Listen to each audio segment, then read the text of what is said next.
Damn! This is worth the lactose intolerance, let me tell you. Oh, damn. I don't know why y'all think that ramen and Alfredo is weird. I'm actually gonna do it 3 ways, from the simplest way to the most extreme. I'm gonna be using our naked nudes, which is going to be the high protein and high fiber, so you don't have to fight wars in the bathroom. Use this, but any ramen will do. Pop that in. Number 1, it's so simple, you won't believe it. The one secret that chefs don't want you to know. I could get sued for this, or like, you know, maybe they're gonna send hitmen. Actually, I really do hope they send some hitmen. I got some stress and anger to take out. Pop that in. You know, this only takes like 3 minutes to boil. I am actually gonna go ahead and drain the water separately. The thing about pasta water, or ramen water, as it were, this stuff is basically liquid gold if you're making sauces. The reason for that is because oil and water don't mix, right? I hope you know that. I really hope you know that. However, a lot of sauces are made good because it has both a fatty component and a water-based soluble component. So just stuff that can dissolve in water. If you have flour and you put water and you put oil in it and you knead it all together, it doesn't come apart.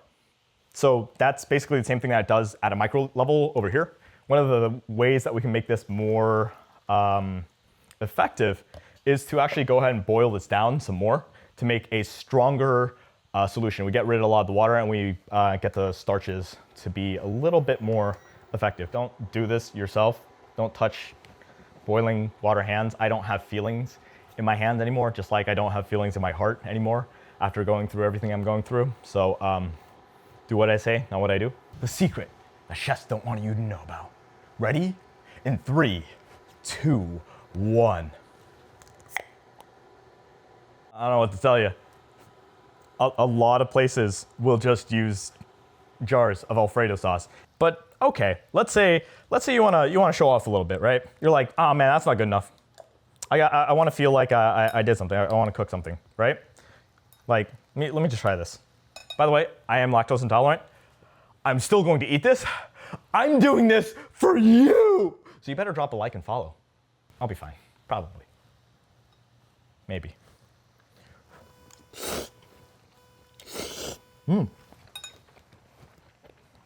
Yeah. Got good umami, good depth of flavor.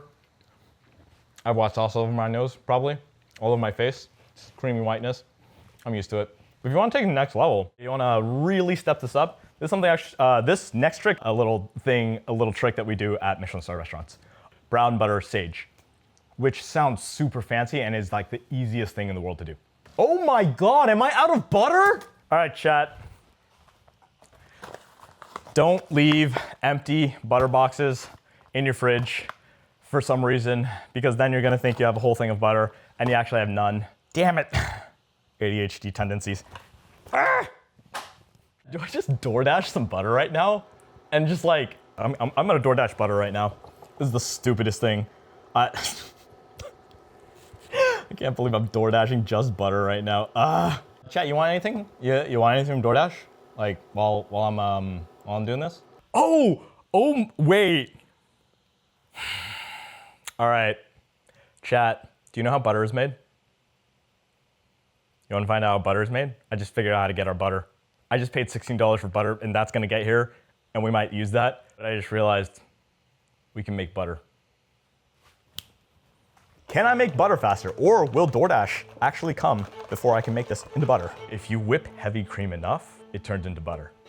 I'm gonna watch me suffer. This is how you make whipped cream, and the fastest way to do this is not to whip like this, that you might see, but the fastest way to do this is to actually create a figure 8 motion. Oh my God. It's like less of like a figure 8 in that true figure 8 way, and more like side to side as you move back and forth. Holy sh! Oh, my hand hurts. And once you do that enough, then you'll get the air trapped in it. That's what makes whipped cream. Then the fat all coagulates together. That's butter. When you got good technique and you're very violent and rough with it, then with consent, then it can cream pretty fast. This now is not a liquid form. As you can see, it is standing straight up. So in the next 5 minutes, if DoorDash doesn't come, we'll have made butter in 1, Now when the fat gets pushed together by the beating motion, they stick together. Ah! We're gonna do it, chat. I wanna see that liquid. I wanna see you get wet. Yeah, you see that? See how wet that is? They're not here yet. Ah, we did it, chat! We won! Ah, now we've made our own butter. Let's make some brown butter. That's as simple as you have the butter. You melt the butter all the way down, and then why it's called brown butter is because you get the Maillard reaction. So a lot of people will look at this and go, oh my God, it's burned. It's burned. That's not true. It's a very deep Maillard reaction. It's not actually carbonized. Carbonized is when we actually get to burning. That's when we get the really, really bitter flavors and that distinct burning flavor. One of the things that prevents that from happening is fat. So if you want to prevent things from burning, add more fat. You see that, chat? We have cooked down into brown butter. It's got this wonderful nutty smell to it. Anyway, so we're just gonna have these 2 sage leaves. You roll it up real tight, and then you just start slicing, you know? As thin as you can. We just have this real nice and fine. See that? It'll be really fast in this butter. Super fast. Yeah, and this is good. That's it. And there is your brown butter sage. Oh man, that smells so good.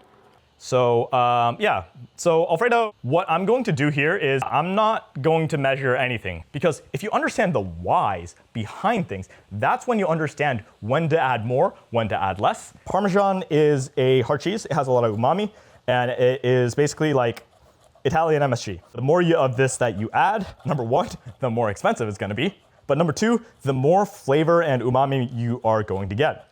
The 3 general components of an Alfredo are just gonna be butter, whipping cream, and Parmesan. And then the most important part of all of it, in order to make it really good, is gonna be your pasta water. Let's go with 1, 2, 3.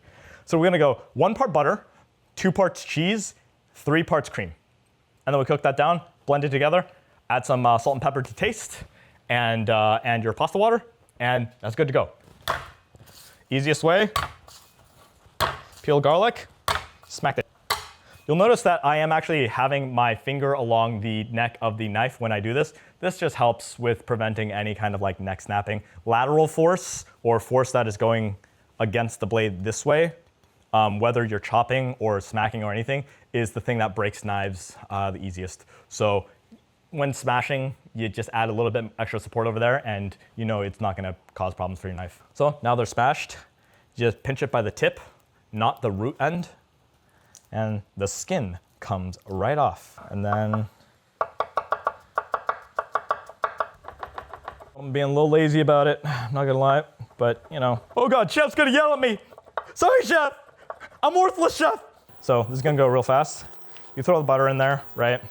And even as it heats up, you can already throw in the garlic and the shallots. Waiting for all of this to get fragrant. Just get a little floral, get that nice garlic and shallot smell. The heavy cream. I'm gonna go and just add my cheese. You can see that's already coming together, right? Into a sauce. We're on a lowish heat, and we're gonna add a little bit of this pasta water in.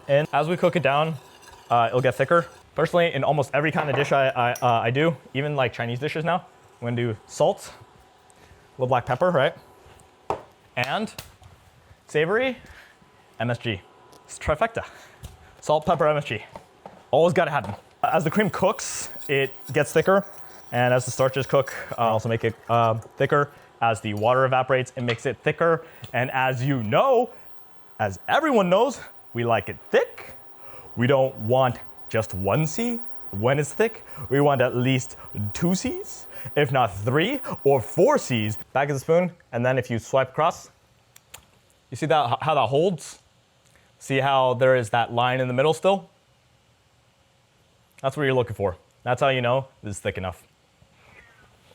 Right, Maggie? That's what I'm saying. Oh man, that's delicious. Holy sh**.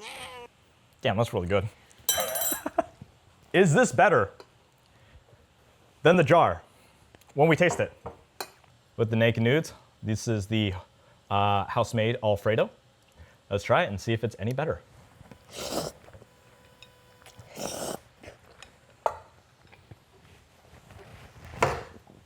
Damn. This is worth the lactose intolerance, let me tell you. Oh, damn. Is that better? Yeah. I was a Michelin star chef. Cook. I was cook. Not chef. Once again, I have problems about that. That's really good. I will suffer later for this, but it'll be worth it, let me tell you. But the question is, look at all this. Is it worth the cleanup I gotta do now? And how much did it cost me? Is this that much better? And is this worth the time? How much is your time worth to you, right? Because to clean all this up, I'm gonna have to take another half an hour minimum. Yeah, I would definitely do this. On special occasions, absolutely, you know, real and Parmigiano Reggiano, this is gold. This is so good. And then also add a little MSG into that, and brown butter and sage. Oh my God. A little roasted garlic and shallots. But man, if I was busy, for just like an everyday meal, I do not want to do this amount of dishes. My vote, this, add a little MSG, little brown butter and sage, just dried sage, a little bit of butter, a little bit of dried herbs in there, MSG, this, boom, you're done, right? You can use the same pot that you cook this in, right? Because you want the liquid anyway. Nice thing is, like this, you get all the protein and all the fiber and some vitamins and minerals. So, yeah, not really any different pasta. Absolutely delicious.